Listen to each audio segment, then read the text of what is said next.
Welcome into the Simmons Scoop with Chad Simmons. Today's Wednesday, August 13th, and as always, I am your host, Josh Newberg. The season, it's inching closer and closer, but recruiting doesn't stop. We may be through commit season, but there is still much more to come. In today's show, we're going to be talking a little flip action. So before we get going, you guys do me a favor, hit subscribe to the best recruiting channel on all of YouTube, the Rivals Recruits channel. We're almost to 100K. You guys have done great, but let's get there. All right, let's bring in the great Chad Simmons. And Chad, you can't have flip watch season without commit season. And commit season, well, we're almost through it. We are basically through it. So you wrote an article on the front page of Rivals.com on 5 Southeast flips. Now, the Southeast it's not the only place that flip happens, but it's where the action happens. So let's start with 5-star wide receiver Tristan Keys. We've talked a bit about him on this channel, but who are you watching when it comes to the flip with Tristan Keys? Yeah, with Keys, I think he'll be on this flip watch list until he signs with somebody in December, just because of kind of how it went down by the surprise commitment in March to LSU, kind of unexpected there. Then he's taken visits all over the place, since then. So, and he doesn't plan on slowing down from everything I've heard. And I think I still go back to Tennessee being the biggest threat. Now, there's some confidence in Baton Rouge at LSU that they can, hold him in this class and keep Tristan Keys as part of this elite group at wide receiver at LSU. But Tennessee is a real threat.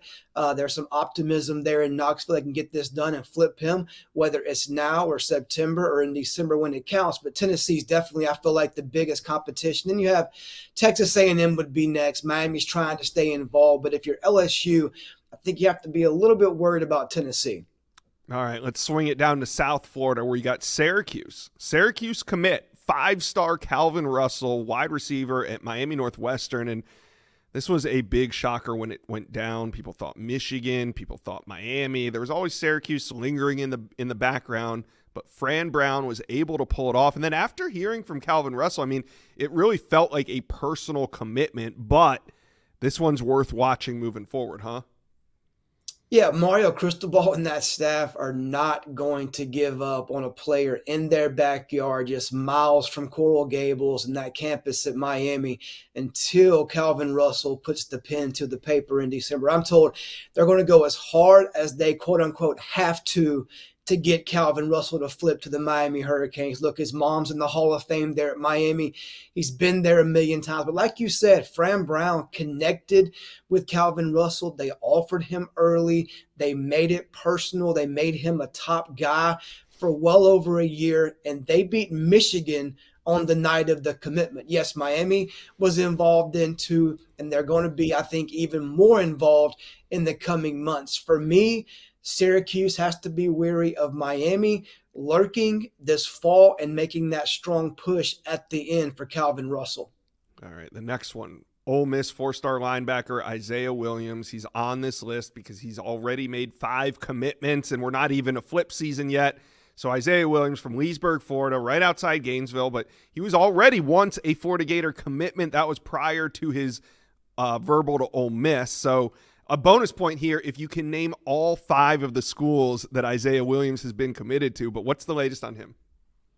I mean, I could probably pass that test. I've said it many times. I'll let the fans do this one, but obviously he's committed right now to Ole Miss. Can Ole Miss keep, the Sunshine State elite defender, in this class? That those questions will go unanswered really until, again, he puts the pen to the paper in December. Could he flip once, twice? Nothing I don't think would shock us with Isaiah. And look, he's a guy that feeds off emotion and kind of what he feels. And at the moment in recruiting, he's kind of gone quiet, since the visits in the summer and being committed to Ole Miss. Florida was his dream school. Look, he's been a Florida fan. He's from Central Florida. He knows a lot about the Gators. We feel they're probably the biggest school to watch or the biggest competition for Ole Miss. I mean, Georgia's going to remain and keep swinging in this race. They had him on campus for an OV. They've been to an in-home in the spring. We think Florida and Georgia probably 1 and 2. Florida State hasn't gone away. Texas has tried to get involved to an extent. We'll see where he pops up at this fall, but we do think he'll be one to watch until December. In Florida, probably the biggest comp with Georgia not far behind. All right, this one breaks my heart to do it, but we got to talk about Sacramento State four-star wide receiver commitment Xavier McDonald, because when he made his commitment, it was a feel-good story. The four-star out of Mississippi is the first blue-chip recruit to commit to Sac State, but it might not be for long, Chad. Yeah, I mean, the good news for Sac State is since he committed, it's been the dead period. He can't go anywhere, but that's going to change here in September. We'll see, how many times, the Morton star in Mississippi pops back up down the road in Oxford at Ole Miss. We know that was the school trending extremely hard leading up to that commitment. Other schools have been in the mix, LSU, they're still recruiting him. They missed on Jace Matthews. They could try to get re-engaged deeper with Xavier McDonald. Tennessee's been involved there. But the one school we're watching right now is Ole Miss. Can Sac State and that school all the way across the country in Northern California pull an elite talent from Mississippi down here in the South? It's going to be very difficult. They got him committed. They have him on the hook. Can they reel him in and get him in the boat come December? That's going to be, I think, very difficult. Not ruling it out, but keep an eye on them Ole Miss Rebels. All right, let's talk Mississippi State three-star defensive lineman commitment Caleb Morris. Now, he may have slipped through the cracks because he's from the state of Alabama. Mississippi State was able to go in. He's 6'3", 250 pounds, so maybe a little undersized, but the frame to add more, and now teams are starting to maybe double back on him. What are you hearing on Caleb Morris? Yeah, Josh, the way that State got him committed, he committed there late in May, went on that May 31st OV, came off an OV to Oklahoma State earlier in May. He still had trips to go to Georgia Tech, Houston, Memphis, a few other schools. He's going to take 5, 6, 7 OVs before he planned to make that decision, but he wants to play that interior 3 technique. You mentioned his size, which is very key in how he gets recruited, but they told him, David Turner, the D-line coach at State, said, hey, look, we want you as a 3 technique, an inside guy. Use your quickness, use your size to your advantage to help us get up the field and pressure the quarterback. When they showed him that plan, that got him locked in to commit. Since that time, Auburn's turned up the heat. Auburn's got him on an OV now, Halloween weekend on October 31st. He's never been to Auburn. You mentioned, Josh, he's an Alabama kid, an in-state guy. He'll likely be at Auburn a time or two early in the season before the OV to October. That's definitely a school to watch. Colorado's calling every day, every other day, trying to get him to Boulder as well. But right now, Mississippi State has to worry seriously about the in-state Auburn Tigers.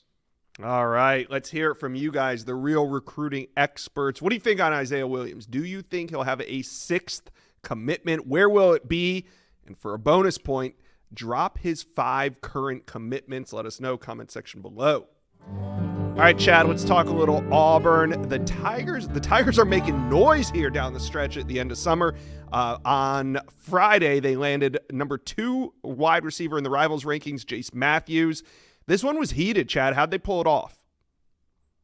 I give a lot of credit to just Marcus Davis, the receivers coach at Auburn, just being consistent, man. Look, we've both covered recruiting, Josh. Now you're on the other side, now asking questions and being the MC of the YouTube channel for Rivals and everything. But you've been there in my shoes, and you know how Mississippi's just a different place, man. Those kids are different on what they gravitate towards. I mean, they truly, I think, still go back to relationships, connections, where they feel safe, where they feel at home, and kind of where they feel the best fit is. And yes, NIL was a factor for Jace. NIL factors in for those top kids in Mississippi. But I think the roots of their decisions still are made off who they trust and who they feel best about. And I think Marcus Davis deserves a lot of credit here. Hugh Freeze obviously involved. Deuce Knight came from that state, the 5-star quarterback last year. Played, I think, a small role, but I think him seeing Cam Coleman play elite football as a freshman last year, Malcolm Simmons, another freshman receiver that made plays last year at Auburn. I think he saw a lot of things that appealed to him, but number one, Marcus Davis, just that consistency, that connection, I think got it done in the end. Yeah. And you're right. Auburn has a bit of a pipeline to the state of Mississippi, and they're gaining ground on another 5-star from the state of Mississippi. This one, Brilen Womack. And, Steve was on this channel on Monday, and he admitted Ohio State is losing ground here. Does that mean Auburn is all of a sudden the team to beat? Yeah, I think we talked about Brilen a little bit last week, and I would lean slightly towards Auburn. Yeah. I still feel that way. To me, and I said when on that show before Jace committed, if Jace goes to Auburn, that only helps Auburn here. Again, they're not best friends, but they do communicate. They're from the same state. They know each other. They do snipe. But with Brilen, he has somebody else on that campus, his sister, much closer than a Jace Matthews or a Deuce Knight. His family at Auburn, real family on that Auburn campus, playing softball for the Auburn Tigers. And them being together, they're a tight-knit family. Mom and dad are always on these visits. They're always involved in the process. They talk to the coaching staffs just as much as Brilen does, from Ohio State, from Florida, from Texas A&M, and of course Auburn. But yes, I like where Auburn sits right now. We saw Ohio State. Even Brilen said it himself. Ohio State was his top school coming off a spring visit to Columbus. After the OVs, he's taken some time, kind of reset that board, talking ball, talking NIL, talking fit, talking scheme. And right now it seems to be painting as Auburn, Florida, and Ohio State chasing Auburn at the top right now. All right, Auburn fans, how you feeling about this late summer surge by Hugh Freeze and the Tigers coaching staff? It's got to feel better than it did heading into the summer. Let us know, comment section below. All right, Chad, let's talk a little quarterbacks. Did you know 4 out of the top 10 QBs in the 2027 class are already committed, and 7 out of the top 20 are also committed? Of course, you knew that stat because you gave it to me before we started. You also said that some of these names, or the rest of these names, could be off the board before Halloween. So let's start with number 10 ranked quarterback Keegan Croucher. You talked to him this week, and he's saying that favorites are emerging. Yeah, I mean, his buddy is Peter Bork, who committed to Michigan, earlier this week, and they're up there from the northeastern part of the country, in Connecticut, Massachusetts area, and New York, and all that part of the country. And they communicate a lot. They've been on the same visits sometimes. They competed at the same camps. And they, going into the summer, Peter Borg was not talking about committing any time before seeing games in the fall, taking visits. Yet here we are, first week of August. He commits to Michigan. Keegan's saying all the right things too about his timeline, and kind of he wants to take it slow and things like that. But I think Penn State is where you have to start with Keegan Croucher. He's been there multiple times. He knows that staff. He feels good about that program. High on Penn State's board were Peter Borg and Keegan Croucher. Borg is now Michigan. Croucher, again, still is one of those top guys. They're the team to watch. Oregon's right there. He was there over the summer as well. Loved his time in Eugene. And then SEC country down at Ole Miss. They're one of the top 3 schools too. But I think you start with Penn State, then you go to Oregon and Ole Miss for Keegan Croucher, who right now says he'll take visits to all 3 schools during the season, then make a decision. But he also said, I could commit at any time if I feel ready.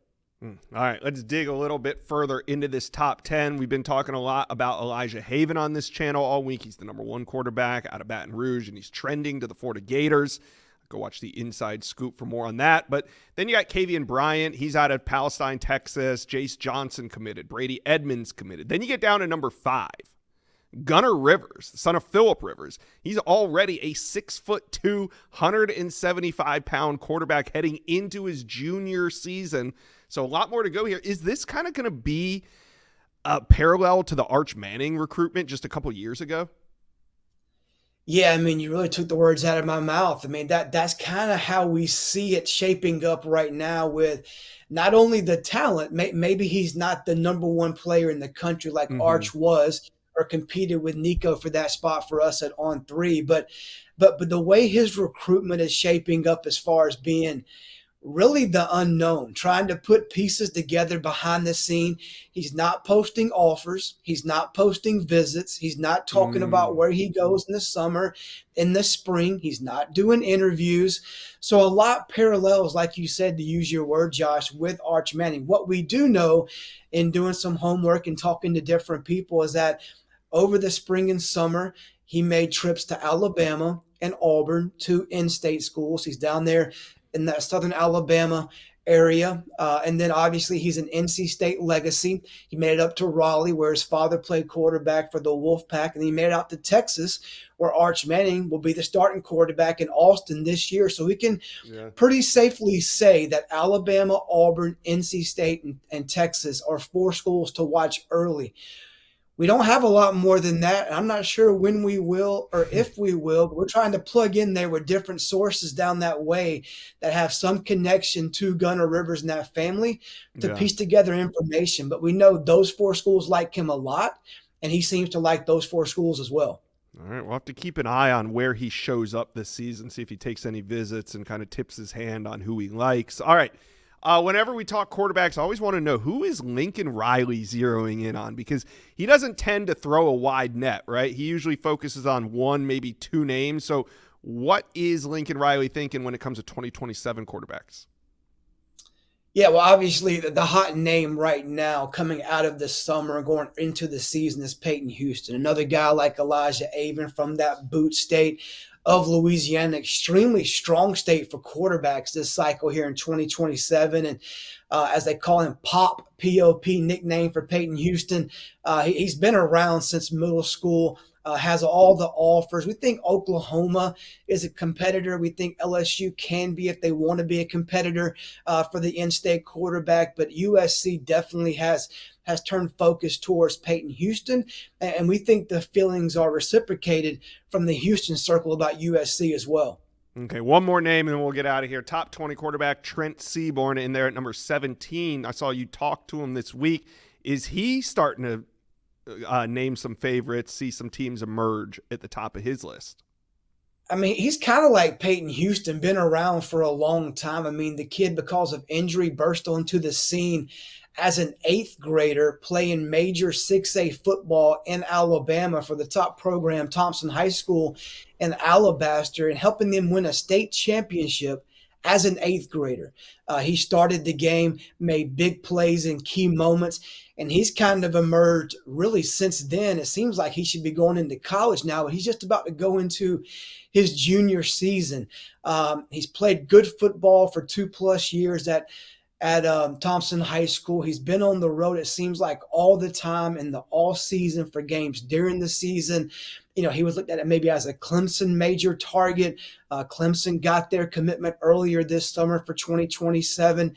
He's been to Oregon. He's been to Alabama. He's been all over the place. But a school I'm starting to look at pretty strong here is South Carolina. We know he's extremely high on their board for 2027 quarterbacks. We know they love to recruit that state of Alabama. That's where Dabo Swinney is from. They got Landon Duckworth, the quarterback there this cycle down in Jackson, Alabama. They love to kind of piggyback and follow that up with another Alabama quarterback in Trent Seabour.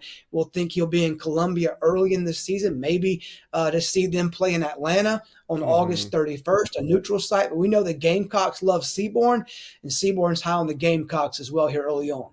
All right, we're going to continue to talk more about these 2027 quarterbacks as they fall off the board. Chad, it seems, and I'm sure people that watch this channel have felt this as well, it seems like we're talking way more 2027 this summer than we have in past years, meaning we're talking about this junior class more than we have in past years. And I kind of feel like it's because some of these quarterbacks are starting to commit early.